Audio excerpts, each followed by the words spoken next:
स्वागत है इस नए विश्लेषण में। आज हम एक ऐसी खौफनाक केस स्टडी पर बात करने वाले हैं जिसने एक पूरे कॉलेज को सालों तक डरा कर रखा। एक ऐसी लाइब्रेरी जो तीसरी मंजिल पर थी और जहां 10 साल से भी ज्यादा समय तक पूरी तरह अंधेरा रहा, ताला लगा रहा। आखिर क्यों? चलिए गहराई से समझते हैं। शुरुआत एक बहुत गहरे सवाल से करते हैं। क्या डर हमें बचाता है या फिर किसी भयानक सच को छुपाने का काम करता है?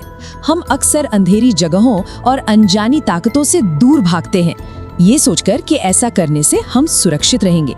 पर सच कहूं तो क्या ऐसा करके हम उस अंधेरे को और ज्यादा ताकत नहीं दे रहे होते? सोचने वाली बात है। इस कैंपस में भी ना एक अनकहा नियम था। हर साल सीनियर्स नए बैच को एक ही बात समझाते थे। देखो, एक नियम हमेशा याद रखना, 3rd फ्लोर वाली लाइब्रेरी के पास बिल्कुल मत जाना। दिन में तो बिल्कुल नहीं और रात में भूल कर भी नहीं। कमाल की बात यह है कि वहाँ कोई ऑफिशियल नोटिस नहीं था, बस हवा में सड़ी हुई किताबों की एक अजीब सी गंध थी और एक ऐसा अंधा खौफ जिसे सब ने बिना कोई सवाल किए सच मान लिया था। लेकिन यहीं से कहानी में एक दिलचस्प मोड़ आता है। हमारे पास यहाँ 2 बिल्कुल अलग नजरिए हैं। एक तरफ पूरा कैंपस जो आंखें बंद करके इस डर को मान चुका था और दूसरी तरफ एक स्टूडेंट, अभय के दादा गांव के तांत्रिक थे, तो उसे बचपन से पता था कि हर परछाई भूत नहीं होती। उसकी फिलॉसफी बहुत साफ थी, डरने से पहले समझना जरूरी है, सवाल पूछना जरूरी है। तो फिर सवाल ये है कि आखिर इस रहस्य की जड़ें कितनी गहरी थी। जब अभय की टीम ने सच जानने के लिए प्रिंसिपल से बात की तो एक ऐसा छिपा हुआ इतिहास बाहर आया जो सच में रोंगटे खड़े कर देता है। 12 साल पहले शेखर नाम का एक जूनियर लाइब्रेरियन था। एक रात उसने लाइब्रेरी में किसी को अपना नाम पुकारते सुना। अगली सुबह वो उसी लाइब्रेरी में बेहोश मिला। आंखें खुली थी लेकिन बोल नहीं पा रहा था। तब से वो लाइब्रेरी बंद थी। और सबसे डरावनी बात, इससे ठीक 20 साल पहले भी कुछ बहुत भयानक हुआ था जिसे पूरी तरह से दबा दिया गया। पर अभय की टीम रुकने वालों में से नहीं थी। उन्होंने डॉक्टर सिद्धार्थ मेहता की मदद ली और रात के घुप अंधेरे में सालों बाद उस लाइब्रेरी का दरवाजा खोल ही दिया। अंदर इतनी धूल, सड़न और हवा में इतनी भारी नमी थी कि वहां खड़े रहना भी मुश्किल हो रहा था। तभी डॉक्टर मेहता ने एक बात कही जो बहुत गहरी थी। जहां सांस भारी लगे ना, समझ लेना वहां कुछ दबा हुआ है। और वाकई वहां एक बहुत बड़ा राज दफन था। अब इस इन्वेस्टिगेशन का जो तरीका था वो सच में गजब का था। उन्होंने मॉडर्न साइंस और पुरानी मान्यताओं दोनों का इस्तेमाल किया। एक तरफ EMF meter, thermal sensor, digital recorder और नाइट कैमरा जैसे एकदम एडवांस्ड गैजेट्स थे और दूसरी तरफ मोमबत्तियां और नमक जैसे पारंपरिक तरीके। इस कॉम्बिनेशन से वे उस अनदेखी ताकत को हर पैमाने पर मापने और समझने की कोशिश कर रहे थे। लगातार 3 रातों तक वहां जो हुआ वो रोंगटे खड़े कर देने वाला है। पहली रात EMF मीटर की सुई अचानक पागलों की तरह बीप करने लगी। टिक टिक टिक ट्यूबलाइट्स को जली बुझी और फिर सारी टॉर्च बंद हो गईं। दूसरी रात तो मामला और बिगड़ गया। फुल चार्ज मोबाइल फोन एकदम से 0 पर आ गए और रिकॉर्डर में अजीब सी फुसफुसाहटें कैद हुई। शेल्फ से किताबें खुद गिरने लगीं। और तीसरी रात हवा एकदम बर्फ जैसी ठंडी हो गई। भारी फर्नीचर अपनी जगह से खिसक गया और EMF मीटर इतनी जोर से शोर मचाने लगा कि सबको वहां से भागना ही पड़ा। वो ताकत अब पूरी तरह जाग चुकी थी। दूसरी रात को जो मोबाइल फोन के साथ हुआ ना, उसे समझना बहुत जरूरी है। इस फिनोमेनन को कहते हैं एनर्जी ड्रेन। होता क्या है कि जब कोई अदृश्य शक्ति हमारे सामने खुद को मैनिफेस्ट करना चाहती है तो उसे बहुत ज्यादा ऊर्जा की जरूरत होती है। ऐसे में वो अपने आसपास के इलेक्ट्रॉनिक डिवाइसेस से पावर खींचने लगती है।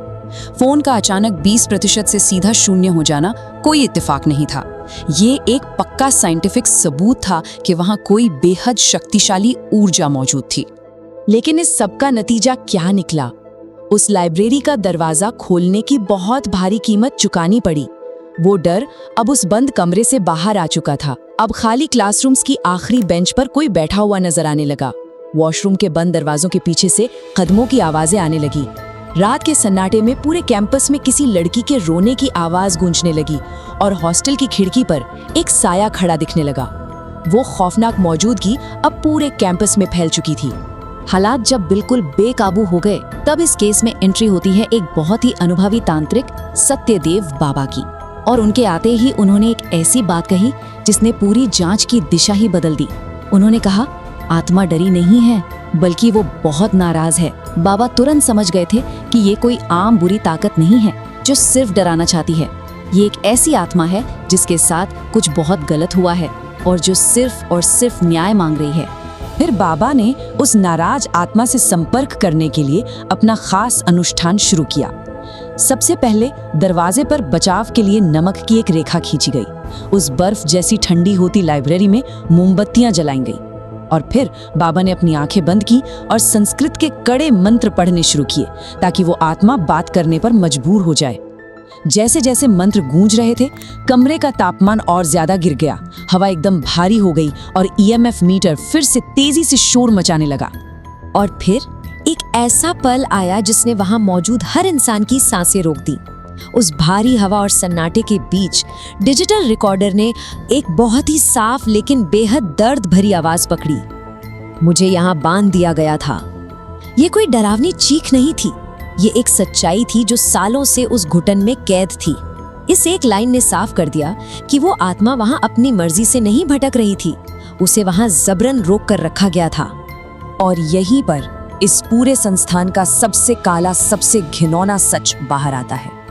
दुनिया को एक ऑफिशियल स्टोरी बताई गई थी कि 20 साल पहले एक लाइब्रेरियन ने आत्महत्या कर ली थी, लेकिन असलियत, छिपी हुई सच्चाई ये थी कि उस महिला ने एक प्रोफेसर के खिलाफ शिकायत की थी, लेकिन उसे इंसाफ मिलने की बजाय उल्टा उसी को गलत ठहरा दिया गया। उसी लाइब्रेरी में बेरहमी से उसका कत्ल हुआ और इसे आत्महत्या का नाम दे दिया गया। ना उसे इंसाफ मिला, ना ही उसका सही तरीके से अंतिम संस्कार हुआ। इसी भयानक अन्याय ने उसे 20 सालों तक उस जगह से बांधे रखा था। उस रात 2:30 बजे इस सारे अन्याय को हमेशा के लिए खत्म करने का फैसला लिया गया। लाइब्रेरी के बिल्कुल बीचों बीच एक हवन कुंड बनाया गया। उस महिला का नाम पूरे सम्मान के साथ पुकारा गया। आग, पवित्र जल और नए कपड़ों के साथ उसे एक आखिरी विदाई दी गई। ये सिर्फ एक पूजा नहीं थी, ये उस आत्मा को वो सम्मान, वो न्याय और वो अंतिम विदाई देने का तरीका था जिसे 20 साल पहले बहुत ही क्रूरता से उससे छीन लिया गया था।